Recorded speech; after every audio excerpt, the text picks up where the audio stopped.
ഇത് എയർ ഫ്രയറിൽ ഇട്ടുണ്ടാക്കുന്ന സമയത്ത് ഇതിൻ്റെ പുറത്തെ മാവിൻ്റെ കോട്ടിംഗ് ഉണ്ടല്ലോ അത് കുറച്ച് ഹാർഡാകുന്നുണ്ട്. ടേസ്റ്റിൻ്റെ കാര്യത്തിൽ രണ്ടും തമ്മിൽ വലിയ വ്യത്യാസമൊന്നുമില്ല. Hi friends, welcome back to my channel. ഇന്ന് ഞാനൊരു വെറൈറ്റി ഉണിയൻ പക്കാവടയാണ് നിങ്ങളെ ഉണ്ടാക്കി കാണിക്കുന്നത്. അത് പക്കാവട കഴിച്ചിട്ടില്ലാത്തവരും ഉണ്ടാക്കിയിട്ടില്ലാത്തവരും ആരും ഇല്ലെന്നുള്ള കാര്യം എനിക്ക് നന്നായിട്ടറിയാം. പക്ഷേ ഞാൻ ഉണ്ടാക്കുന്നത് ഈ സ്പ്രിംഗ് ഓണിയൻ ടൈപ്പിലുള്ള പക്കാവട കഴിച്ചിട്ടുള്ളവർ ആദ്യം ആരും കാണത്തില്ലെന്നുള്ള കാര്യം എനിക്ക് ഷുവറായിട്ട് പറയാൻ പറ്റും. ഞാൻ 2 ടൈപ്പിലുള്ള പക്കവട ഉണ്ടാക്കി കാണിക്കുന്നുണ്ട്. ഒന്ന് ഓയിലുള്ളതും ഒന്ന് എയർ ഫ്രയറിലുള്ളതും. അപ്പം 2 പക്കവട നിങ്ങൾ ഉണ്ടാക്കി നോക്കിയിട്ട് നിങ്ങളുടെ വിലയേറിയ അഭിപ്രായങ്ങൾ എനിക്ക് കമൻ്റായിട്ട് ഇടണം. ഈ പക്കവട എങ്ങനെയാണ് ഉണ്ടാക്കുന്നതെന്ന് നമുക്കൊന്ന് നോക്കാം. എൻ്റെ ചാനൽ സബ്സ്ക്രൈബ് ചെയ്യാതാണ് കാണുന്നതെങ്കിൽ ഒന്ന് സബ്സ്ക്രൈബ് ചെയ്ത് സപ്പോർട്ട് ചെയ്യണേ. കട്ടി കൂട്ടിയിട്ടിരിക്കണം, കട്ടി കൂട്ടിയെടുക്കണം, തീരെ ചെറുതാക്കിയല്ല. ഇതേ തിക്നെസ് എടുക്കണം. ഇതുപോലെ തിക്നെസ് എടുത്തിട്ട് ഇതിനെ ഇങ്ങനെ വേർപ്പെടുത്തണം.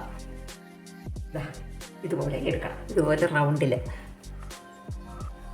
ഇത് ലോകത്തിലെ ഏറ്റവും വൃത്തികെട്ട ജീവി ഏതെന്നറിയുമോ? കമൻറ്റ് ബോക്സിൽ വരിക.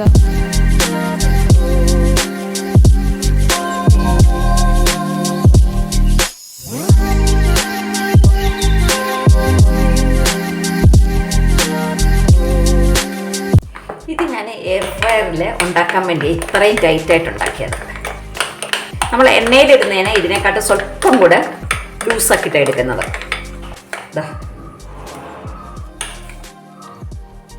3 മിനിറ്റ് പ്രീഹീറ്റ് ചെയ്ത് എയർ ഫ്രയറിലേക്കാണ് ഇത് വെക്കുന്നത്. ഇതിനകത്ത് ഒരുപാട് ക്വാണ്ടിറ്റി വെക്കാൻ പറ്റത്തില്ല, എല്ലാം കൊട്ടി പിടിച്ചിരിക്കും. നമുക്ക് കുറച്ചായിട്ടേ വെക്കാൻ പറ്റത്തുള്ളൂ. ഇത് ഞാൻ ജസ്റ്റ് ഒന്ന് കാണിക്കാൻ വേണ്ടി ഇതിനകത്ത് ചെയ്തതേ ഉള്ളൂ. ഇതിനകത്ത് ചെയ്യാൻ പറ്റുമെന്നുള്ളത്. ഓക്കെ,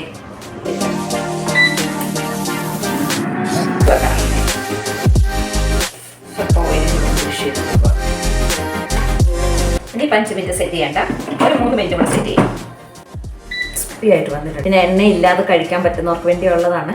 ഇത് എണ്ണയെ ഫ്രൈ ചെയ്യാനുള്ളതിനകത്ത് സ്വല്പം വെള്ളം കൂടി ഒഴിച്ച് ലൂസാക്കണം.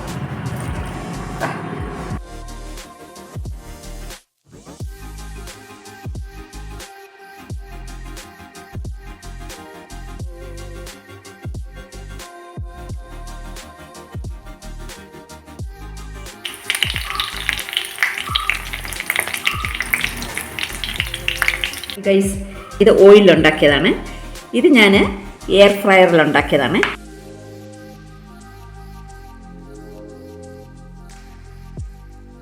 ഈ ഷേപ്പിലുള്ള പക്കാവട നിങ്ങൾ കണ്ടിട്ടുണ്ടോ? കഴിച്ചിട്ടുണ്ടോ ഇതുപോലത്തേത്? ഇതൊന്ന് ട്രൈ ചെയ്ത് നോക്കണം, നല്ല ടേസ്റ്റാണ് ഇതിന്.